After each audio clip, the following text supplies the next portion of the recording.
Welcome to the 1 Hour Guide by Anil Nathu. Yes. Today we're diving deep into the world of, building tech products that people just absolutely love. Absolutely. And to guide us, Yes. we're using Inspired, Yeah. how to create tech products customers love. It's a fantastic guide. The 1 Hour Guide. Yes. Now this guide Yes. is based on Marty Cagan's book. Right. And it is seriously packed with insights. Oh, yeah. Imagine you're trying to create like the next Yeah. killer app, Okay. but you just keep failing. Happens all the time. This guide is Mhm. going to help us understand the science Yes. behind creating those products that people really want. It really is like having a secret decoder ring for the whole tech industry. Oh, wow. We'll be talking about why typical product roadmaps Okay. can sometimes lead you in the wrong direction. Interesting. The critical difference between missionaries and mercenaries on your team, Ooh. and even how massive companies Okay. can sometimes fall into these innovation traps. Fascinating. So much to uncover. Yeah. And to help us break all this down, we have our expert with us today. Happy to be here. Now, the guide starts off with Yes. lessons from top tech companies. Okay. And it asks a really important question. Mm-hmm. What is it that sets companies like Google and Amazon apart? Right. Like, why do their products consistently succeed Yeah. when so many others just flop? It's easy to think that it's all about having the absolute best engineers, but honestly, it goes so much deeper than that. It's about the culture of the entire company Right. and laser focusing on identifying and solving your customers' problems. That makes sense. For example, Yeah. the guide emphasizes the idea of product market fit, especially for startups. Right. If a startup doesn't achieve that, Yeah. it's unlikely to succeed. I see. It's crucial. That makes a lot of sense. Yeah.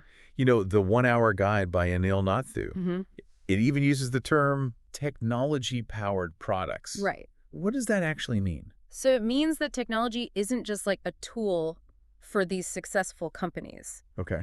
It's the driving force behind like everything they do. Oh, wow. Yeah, technology is at the core of how they operate, how they solve problems, and how they scale.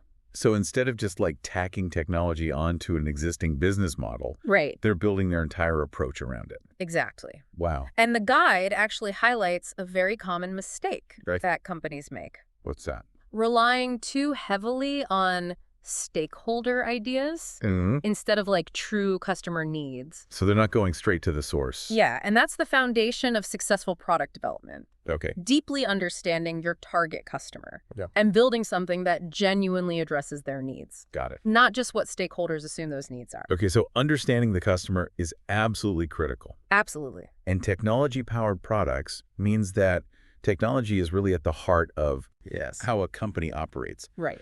Are there any other key takeaways from this section of the 1 Hour Guide by Anil Nathu Let me think. that we should be thinking about? One of the most important, I think, is the idea of continuous product discovery. It's not like a one-time thing. Right. It's this ongoing conversation with your customers, Interesting. constantly evolving and adapting to their needs. Wow.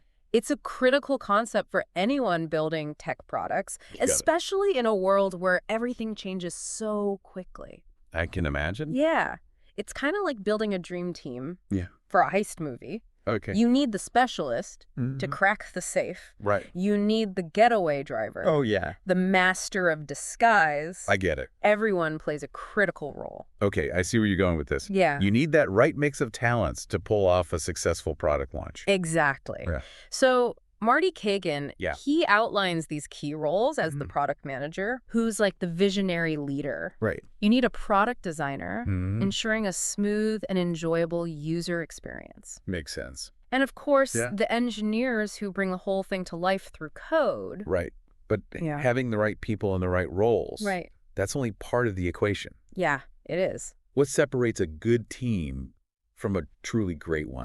That's the real question. Right? Like, what's that secret ingredient? You know, Marty Cagan uses this really interesting analogy in the book. Okay. He distinguishes between missionaries and mercenaries. Oh, wow. Missionaries are the ones driven by passion. Okay. They really believe in the product's mission, and they're just obsessed with solving this problem. Right. Mercenaries, on the other hand, they might be highly skilled, Yeah. but they lack that deep commitment. Oh, I see. Just going through the motions without that fire. It makes sense. Yeah. You know? Yeah. To build a product people love, you need a team that loves what they're doing. I bet having a team full of missionaries makes a huge difference. Oh, yeah. It really is night and day. Especially when you're facing challenges. Of course, when things go wrong. Right. Or setbacks. You could have the best idea in the world. Yeah. But without passionate people driving it forward, Yeah. it's probably going to fizzle out. So how do you build a team of missionaries? Right. Is it just luck?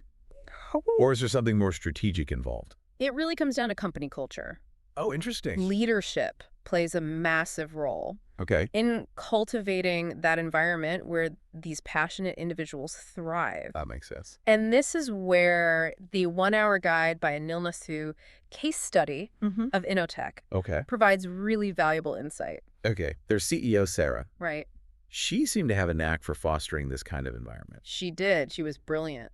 What were some of her key strategies? Well, she really understood the dangers of rigid structures. Right. They can really stifle creativity and innovation. So instead of creating these large, unwieldy teams, Okay. she opted for smaller cross-functional units. Interesting. Each one focused on a specific customer problem. So breaking down silos, Yeah. allowing smaller teams to take ownership. Exactly. Each team had a product manager, a designer, Okay. and engineers, Right.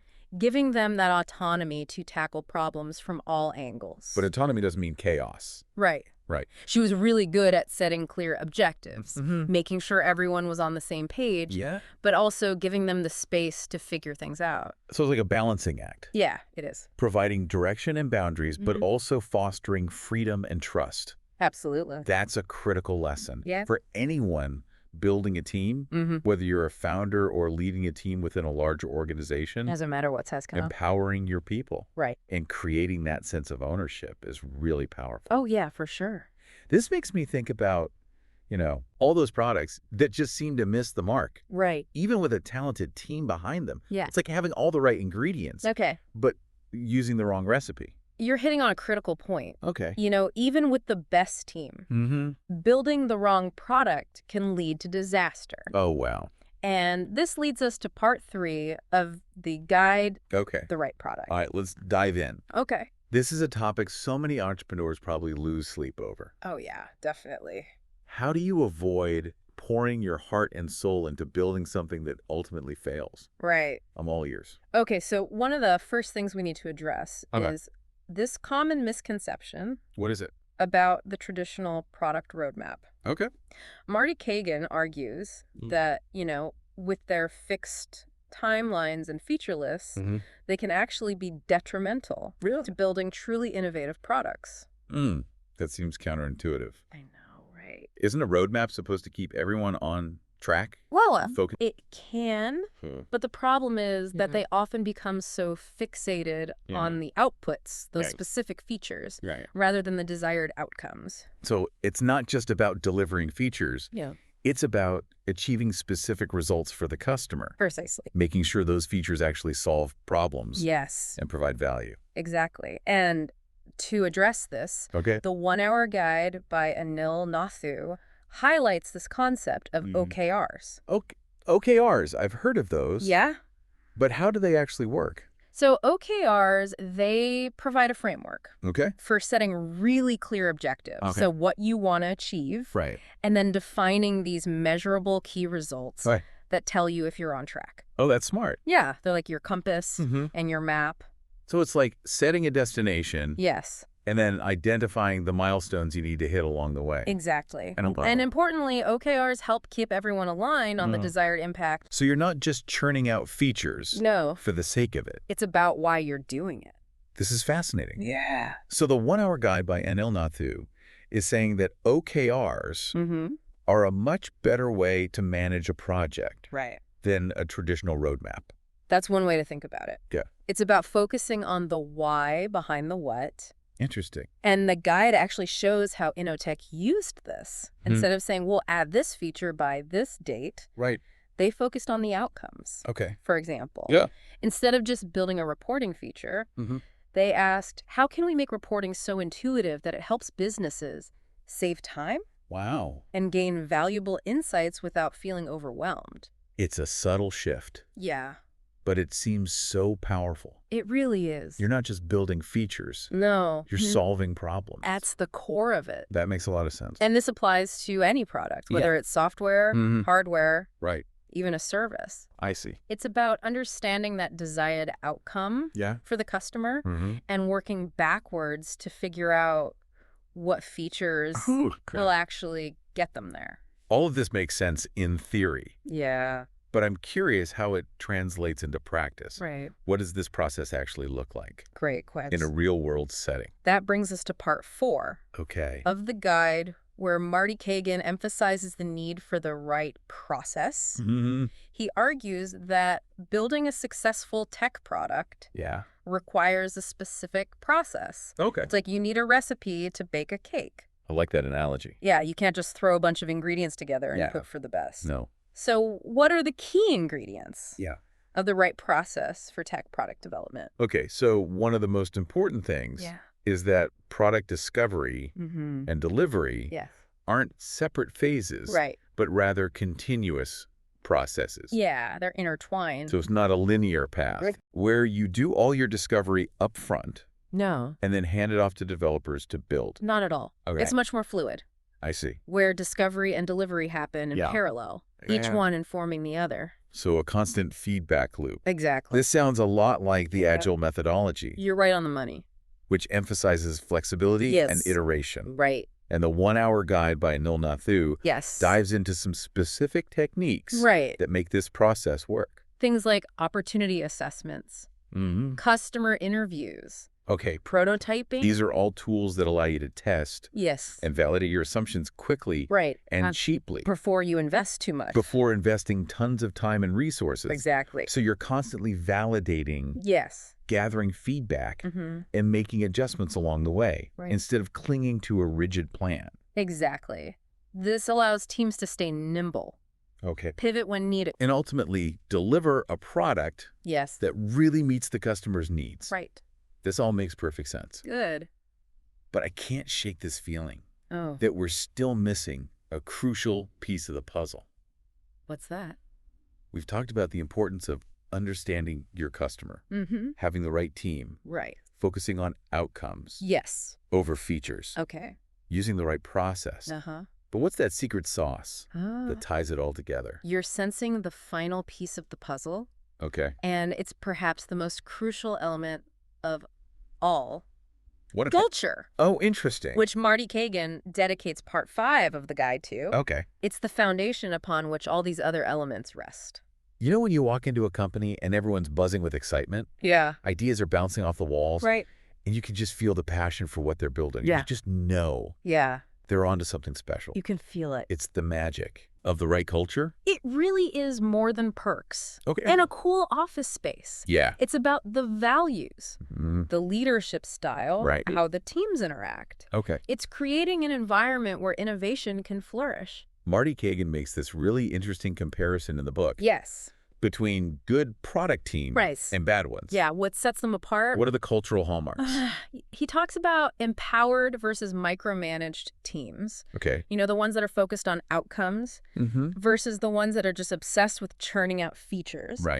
Good product teams have the autonomy to make decisions, experiment, learn from their mistakes. Even failures. Yes, there's a safety net there that allows them to take risks. Knowing that setbacks are just part of the process. Absolutely. So it comes down to the company culture. It really does. If the culture encourages risk-taking and views failure as a learning opportunity, the teams are more likely to embrace that. Absolutely. And that's where leadership is critical. Leaders need to be the champions of the product vision, setting the tone for the entire organization. But it's not enough to just talk about it. You have to walk the walk and demonstrate it through your actions. It's one thing to say you support a culture of experimentation. But it's another to actually create the space for it. You have to give people the freedom to actually do it. And the 1-hour guide by Anil Nathu uses Innotech as an example. It's a great case study. Their CEO, Sarah, seemed to really understand this. She was brilliant. How did she go about building this kind of culture? Well, she was incredibly intentional about cultivating a customer-centric culture. She encouraged every single team member to engage directly with customers. Wow. Whether it was through support calls, feedback sessions, even user interviews. That's so smart. It's about making that connection to the end user. Tangible. Right, because it's easy to get lost in the weeds. Oh, yeah, for sure. Of product development and lose sight of who you're serving. Absolutely. And she was also great at minimizing bureaucracy. Right. She understood that too many layers of approval and rigid processes could really stifle things. A lot of companies struggle with that. They do. They either have too much structure and they stifle creativity. And too little. And it's just chaos. Exactly. It's finding that balance. And Sarah was a fantastic role model. You know, she actively participated in discovery sessions, shared updates with the team, celebrated successes and failures. So it wasn't about pointing fingers or placing blame. No, it was about learning and growing together. It sounds like she wasn't just dictating strategy from the top. Right. She was right there with them. Embodying those values. That's what a great leader does. This deep dive into Inspired, how to create tech products.